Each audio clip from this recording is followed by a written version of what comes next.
तो होती है, लेकिन कई मूवीज ऐसी होती है जिनके स्क्रिप्ट और स्टोरी कई लोगों को इतना इम्प्रेस नहीं कर पाती है। फ्रोजन एक ऐसी सीरीज है जिसे कई लोगों ने बहुत ज्यादा पसंद किया है। इसका रीजन यही है कि फ्रोजन की स्टोरी लाइन बहुत ही अच्छी है। इस पूरी मूवी में आप एनिमेशन देखेंगे, स्टोरी देखेंगे तो आपको इसकी एक अलग ही लेवल की सिनेमेटोग्राफी मिलेगी। फ्रोजन का फर्स्ट पार्ट गाइस मैं ऑलरेडी अपने चैनल पे एक्सप्लेन कर चुकी हूँ, तो अगर आप में से किसी लोगों ने उसे नहीं देखी है तो प्लीज आप उसे जाके जरूर देखिएगा। हम सभी जानते हैं कि हमें नेचर से ज्यादा खिलवाड़ नहीं करनी चाहिए। वही बात अगर मैजिकल स्प्लिट्स की आ जाए तो फिर तो हमें उसमें अपना लालच कभी नहीं दिखाना चाहिए था। एक ऐसा ही राजा था कि उसे मैजिकल स्प्लिट का लालच आ गया था। इसी लालच के कारण एक जंगल के ऊपर हमेशा के लिए एक मिस्ट वॉल बन गई और सारे मैजिकल स्प्लिट्स भी गायब हो गए। तो इन सारे सवालों का जवाब जानने के लिए चलिए हम सभी देखते हैं फ्रोजन 2 की स्टोरी, जहाँ पे मूवी की स्टार्टिंग में हमें एल्सा और एना दिखाए जाते हैं। एल्सा के पास फ्रीज करने की पावर्स थी, इसी के कारण ये दोनों बहनी बहुत खुशी खुशी एक साथ खेल रही थी। इन दोनों ने मिलकर एक जंगल बनाया था और एल्सा और एना को अभी सोना भी नहीं था। तभी यहाँ पे एल्सा और एना के फादर किंग आते हैं और इन्हें कहते हैं कि अब तुम्हें जल्दी सोना है और क्या तुम इससे पहले एक जंगल की स्टोरी सुनना चाहोगी। जिसके बाद में किंग एल्सा और एना को एक मैजिकल फॉरेस्ट की कहानी सुनाते हैं। सालों पहले हम लोग एक जंगल में जाते थे।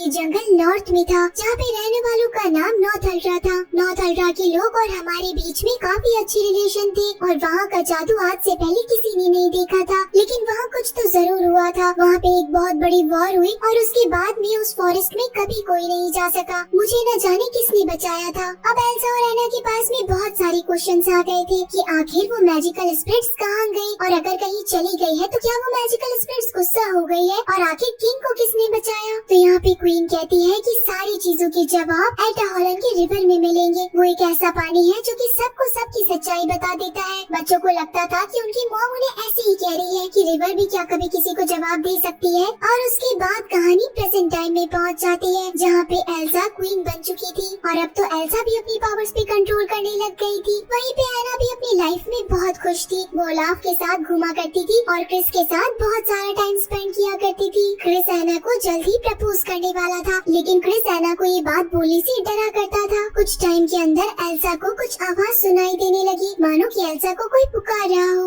एरेंडल का माहौल बहुत अच्छा था। सभी लोग एक साथ रहा करते थे और हर सेलिब्रेशन को एक साथ मनाया करते थे। एना, एल्सा, क्रिस, ओलाफ और स्वैन ये सभी मिलकर एक रात गेम खेल रहे थे। लेकिन उस टाइम पे भी एल्सा को वही आवाजें आने लगती है और वो एना को भी कहती है कि क्या तुम्हें ये आवाजें नहीं आ रही। लेकिन किसी को भी आवाज नहीं आने पे एल्सा खुद अपने कमरे में चली जाती है। तब वहाँ पे एना आती है और पूछती है कि आखिर तुमने आज मॉम की शॉल क्यों ओढ़ी है। जब भी तुम इस शॉल को ओढ़ती हो इसका मतलब है कि तुम परेशान हो और चीजों के बारे में सोच रही हो। जो भी हुआ होगा सब कुछ ठीक हो जाएगा। एल्सा ऐसी आवाज के बारे में बताती है, लेकिन एना को कोई आवाज नहीं आती। इसी कारण एल्सा एना को इसी आवाज के बारे में बताती है कि मुझे कोई आवाज पुकार रही है। एना उस रात तो एल्सा को शांत कराती है और उसे सपोर्ट देके अपने पास से सुला लेती है। रात होने पे एल्सा को फिर से वही आवाजें आने लगती है और इस बार एल्सा उसी आवाज के पीछे पीछे जाने लगती है। लेकिन एल्सा को पता था कि ये आवाज जरूर उसे जंगल में ले जाएगी और शायद उसके साथ कुछ बुरा भी हो सकता है। वो एरेंडल के अंदर बहुत खुश है अपनी बहन के साथ में, सारी चीजें बिल्कुल ठीक है। तो फिर आखिर वो इस आवाज के पीछे क्यों जाएगी।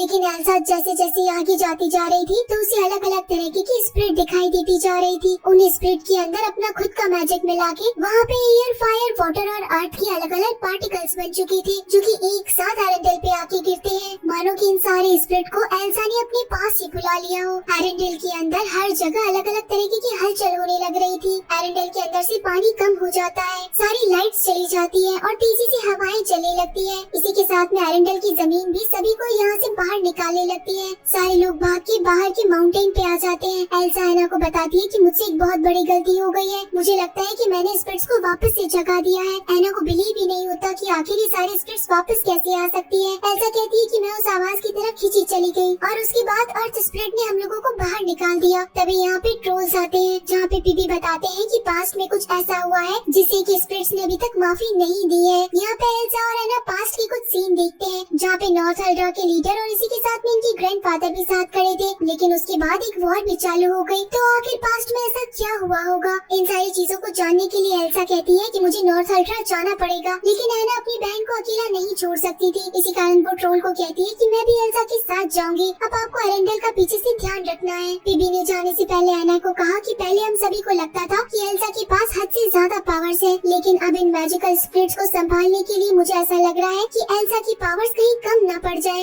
एना कहती है कि एल्सा सब कुछ संभाल लेगी। अब यहाँ पे क्रिस, एना, एल्सा, ओलाफ और स्वेन के साथ ये लोग निकल पड़ते हैं नॉर्थ अल्ड्रा की तरफ, जहाँ पे माउंटेन्स पे जाने के साथ ही एल्सा को वही आवाज सुनाई देने लगती है और आखिरकार ये लोग फॉरेस्ट के सामने खड़े होते हैं। लेकिन वहाँ पे मिस्ट की एक वॉल थी। क्रिस उसके अंदर जाने की कोशिश करता है लेकिन ये मिस्ट उसे बाहर की तरफ फेंक देती है। लेकिन जब एल्सा उस मिस्ट पे हाथ लगाती है तो दरवाजे की तरह वो मिस्ट अपने आप खुल जाता है और सभी के अंदर जाने पे ये फॉरेस्ट फिर से बंद हो जाता है। अंदर जाने के बाद इन्हें पता चलता है कि नॉर्थ अल्ड्रा हद से ज्यादा खूबसूरत है और तभी इन्हें अपनी आंखों के सामने वही डैम भी दिखाई देता है जो कि नॉर्थ अल्ड्रा और एल्सा और एना के ग्रैंडफादर ने मिलकर बनाया था। ये वही डैम था जिसके कारण सभी लोग एक साथ हुए थे और अच्छी बात ये है कि ये डैम अभी तक भी वैसा का वैसा ही है। ओलाफ यहाँ से सभी से अलग हो जाता है और वो वहाँ कहीं भटक जाता है। असल के अंदर ओलाफ पे एयर स्पिरिट्स ने अटैक किया था और वहाँ पे एक बहुत बड़ा स्टॉर्म आ गया था जिसके अंदर सभी खींचे चले गए। सभी अपनी जान बचाते हैं। इसी के साथ में एल्सा भी अपने पावर्स का यूज करती है और इस हवा को फ्रीज करने की कोशिश करती है। लेकिन जैसे ये लोग बाहर आते हैं तो उसमें अलग अलग चीजें फ्रीज होकर बाहर निकलती है, मानो कि सालों पहले की कुछ ऐसी मेमोरीज जो कि बाहर आ चुकी है। इनमें से कुछ चीजें नॉर्थ अल्ड्रा की थी और इसी में से कुछ चीजें एरेंडल की भी थी। साथ ही साथ एल्सा और एना को अपने फादर भी दिखते हैं। बचपन के अंदर एल्सा और एना के फादर को किसी ने बचाया था, लेकिन आखिर ये कौन हो सकती है? झाड़ियों के पीछे से इन्हें कुछ आहट होने लगती है और ये और कोई नहीं बल्कि नॉर्थ अल्ड्रा के लोग थे। इसी के साथ में एरेंडल के भी लोग थे। ये सभी यहाँ देखते हैं कि एल्सा और एना एरेंडल के किंग की बेटियां हैं और ये सभी लोग उस वॉर के बाद में यही अटके हुए हैं। इस जंगल से कोई नहीं निकल पाया। लेकिन ये लोग जब एल्सा और एना के ऊपर अटैक करने वाले थे तभी एल्सा अपने पावर से इस फ्लोर को फ्रीज कर देती है।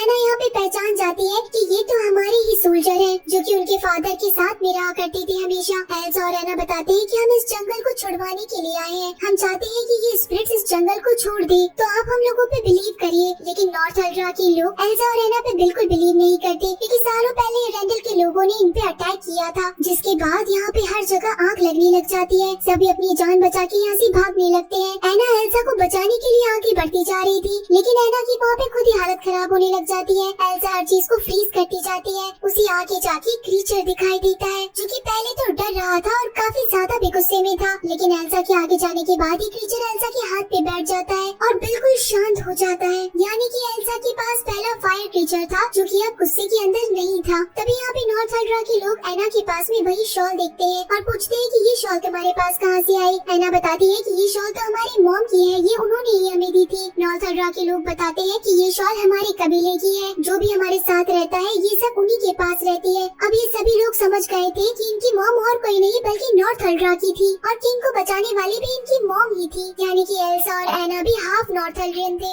अब यहाँ पे नॉर्थ अल्ड्रा के लोग भी एल्सा और एना का वेलकम करते हैं और उनके ऊपर बिलीव भी करते हैं कि ये लोग मैजिकल मिस्ट वाली वॉल को हटा देंगे और इस फॉरेस्ट को हमेशा हमेशा के लिए आजाद कर देंगे। सोल्जर यहाँ पे एना से पूछता है कि क्या एरेंडल के अंदर अभी भी चीजें पहले की जैसे ही है और इसी के साथ में एक लड़की आके एल्सा को बताती है कि अब तक 4 नहीं बल्कि 5 स्पिरिट्स हैं। 4 स्पिरिट्स के बारे में तो आपको भी पता होगा, ये air spirit, fire spirit, water spirit और अर्थ स्पिरिट है। लेकिन एक स्पिरिट जो बीच के अंदर है उसके बारे में किसी को नहीं पता है। एल्सा को अब इसी स्पिरिट के बारे में पता लगाना था। रात होने पे वही आवाज एल्सा को फिर से सुनाई देती है। यहाँ पे अगले दिन क्रिस बहुत कोशिश करता है कि वो कैसे भी करके एना को प्रपोज कर दे, लेकिन वो कुछ भी कर पाता लेकिन एना को प्रपोज नहीं कर पाता है। एना और एल्सा फायर स्पिरिट के क्रीचर के साथ में आगे बढ़ते जाते हैं। तभी इन्हें एयर स्पिरिट दिखाई देती है। यानी कि एक हवा का ऐसा झोंका था जो कि एल्सा और एना को अपने साथ ही लेके जा रहा था। इन्हें आगे जाने के बाद एक बहुत बड़ा शिप दिखाई देता है। ये शिप देखते ही एना और एल्सा पहचान जाते हैं कि ये तो एरेंडल का रॉयल शिप है जिसके अंदर इनकी मम्मी और पापा गए थे। लेकिन ये शिप आखिर यहाँ पे कैसे अटक गया? इन्हें लगता है कि ये शिप जरूर डार्क सी में अटका होगा, लेकिन फिर भी डार्क सी का रास्ता ये तो बिल्कुल नहीं था। आखिर ये यहाँ पे कैसे पहुँचा होगा? एना बताती है कि इस शिप के अंदर जरूर एक बॉक्स होगा जो कि वाटर प्रूफ बॉक्स होगा। उसके अंदर रखी चीज पानी से नहीं भीगी होगी। एल्सा और एना को वही बॉक्स मिल जाता है जिसके ऊपर इनके आगे जाने का रास्ता बना हुआ था। इस मैप के अंदर एटाओलन का रास्ता बना हुआ था, यानी कि किंग और क्वीन एटाओलन रिवर की तरफ जा रहे थे।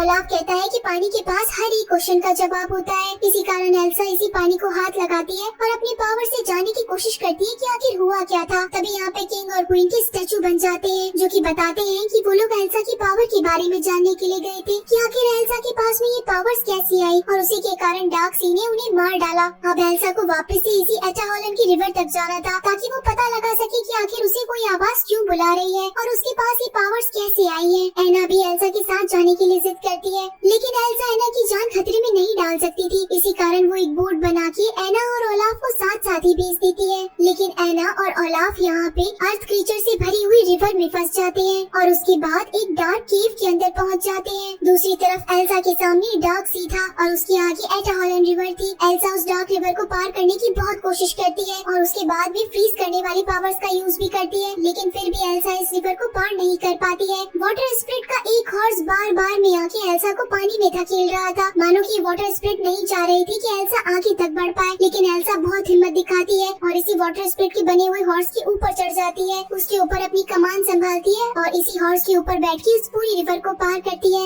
आगे जाने के बाद एल्सा को पता चलता है कि ये एटा हॉलैंड रिवर तो पूरी तरीके से फ्रीज हो चुकी है, इसी कारण ये किसी को कोई सच नहीं बता पा रही। लेकिन अंदर जाने के बाद केव और ज्यादा डार्क होती जा रही थी और इसी के साथ में काफी ज्यादा ठंडी होती जा रही थी। काफी सारी चीजें अपने आप एल्सा के सामने आती जा रही थी। तभी वहाँ पे एक बड़ी सी खाई आती है, लेकिन फिर भी एल्सा नहीं डरती और उसमें सीधा जंप कर जाती है, जहाँ पे एयर, फायर, वाटर और अर्थ की स्पिरिट थी और बीच में एल्सा खड़ी थी। इसका मतलब था कि पांचवी स्पिरिट और कोई नहीं बल्कि एल्सा खुद है। लेकिन एल्सा आखिर वो स्पिरिट क्यों बनी, इसके बारे में एल्सा को पता चलता है। वहाँ धीरे धीरे करके एल्सा को विजन्स दिखाई देने लगते हैं, बचपन से लेके अब तक के विजन्स। वो वहाँ पे खुद को और एना को देखती है, इसी के साथ में खुद के पेरेंट्स को भी देखती है और आखिर में वो देखती है नॉर्थ अल्ट्रा के लीडर और खुद के ग्रैंडफादर को डील करते हुए। एल्सा के ग्रैंडफादर नॉर्थ अल्ट्रा के लीडर को बोलते हैं कि हम दोनों साथ में रहेंगे, आपके पास जो स्पिरिट्स रहती है वो अगर एरेंडल के अंदर आ जाती है तो एरेंडल भी बहुत खुश रहेगा, इसी के कारण हम एक डैम बना देते हैं। यहाँ पे एल्सा के ग्रैंडफादर और नॉर्थ अल्ट्रा के लीडर की ये स्टैचूज गायब हो गए थे। एल्सा इनका पीछा करते करते आगे बढ़ती है और उसे पता चलता जाता है कि ये सब कुछ एल्सा के ग्रैंडफादर का किया धरा है। एल्सा के ग्रैंडफादर चाहते थे कि नॉर्थ अल्ट्रा भी एरेंडल के अंदर ही आ जाए, वहाँ के सारे लोगों को एरेंडल वाले लोग पकड़ के ले जाएंगे और ये पूरा का पूरा जंगल एल्सा के ग्रैंडफादर का हो जाएगा और साथ ही साथ मैजिकल स्पिरिट पे भी एरेंडल के किंग का ही राज होगा। नॉर्थ अल्ट्रा के लीडर के पास में कोई हथियार नहीं था, निहत्थे होने के बावजूद एल्सा के ग्रैंडफादर ने नॉर्थ अल्ट्रा के लीडर के ऊपर अटैक किया और उन्हें मार डाला। वो जगह इतनी ज्यादा ठंडी थी कि एल्सा भी खुद को नहीं रोक पाई फ्रीज होने से, लेकिन ये इन्फॉर्मेशन उसे एना तक पहुंचानी ही थी। वो एक स्प्रेड बना के ये सारी चीजें एना तक भेज देती है ताकि एना को इस बारे में पता चल सके कि ये डैम और कुछ नहीं बल्कि धोखेबाजी से बनाया गया है। एना के पास भी वही विजन पहुंच जाता है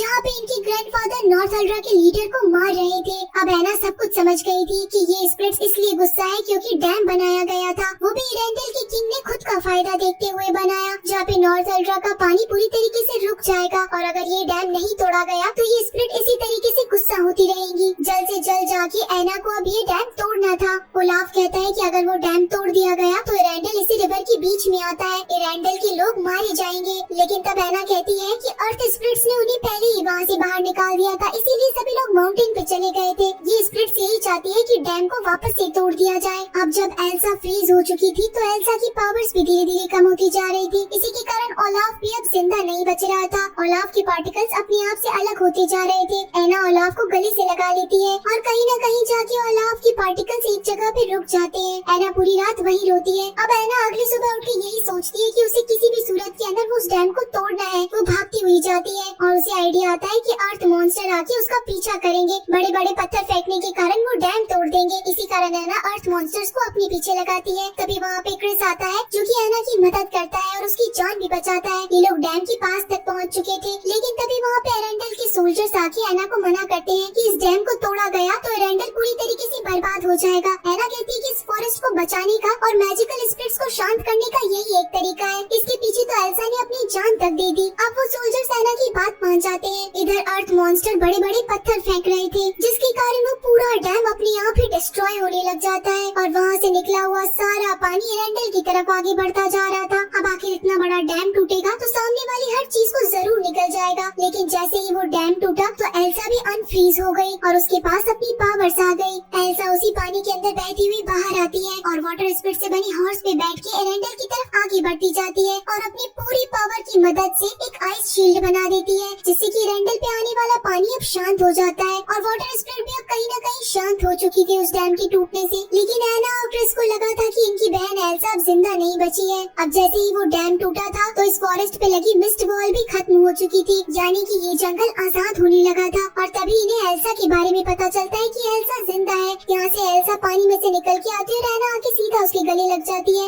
एल्सा बताती है कि वो आवाज और किसी की नहीं बल्कि हमारी ही माँ की थी, जब उन्होंने बचपन के अंदर हमारे फादर को बचाया था और हमें बुलाया था। हमारी माँ जो कि नॉर्थ अल्ड्रा से थी, उन्होंने एरेंडल जो कि एक दुश्मन देश था फिर भी उनकी जान बचाई। इसी ही सेल्फलेस हेल्प के कारण मुझे ये मैजिकल पावर्स मिले। एना कहती है कि तुमने मिलकर सबकी जान बचा ली। एल्सा कहती है कि वो फिफ्थ स्पिरिट्स हम दोनों हैं। हम दोनों ही वो जरिया है जो एरेंडल और नॉर्थ अल्ड्रा के लोगों को बचा के रखता है और हमारी मॉम की मदद के कारण ही मुझे ये पावर्स मिली है, जिससे कि मैं नॉर्थ अल्ड्रा के लोगों की मदद कर सकूं। अब एल्सा की पावर्स जब वापस आ चुकी थी तो वो ओलाफ को फिर से बना देती है। यहाँ पे अर्थ स्पिरिट भी अब शांत हो चुकी थी, जो कि एल्सा से आके मिलती है। आखिर के अंदर अब सब लोग मिलकर यही डिसीजन लेते हैं कि एना को तो एरेंडल की क्वीन बना दिया जाए और एल्सा नॉर्थ अल्ड्रा के अंदर ही रुके और वहाँ की देखभाल करे। एना अब एरेंडल के अंदर रहती है और इसी के साथ एरेंडल के लोगों का ध्यान रखती है। क्रिस ने अब फाइनली एना को प्रपोज कर दिया था शादी के लिए और एना ने भी क्रिस को हाँ कर दिया था। यहाँ पे जब एना का बर्थडे था तो एयर स्पिरिट्स की मदद से एना ने एल्सा के लिए एक लेटर भेजा था।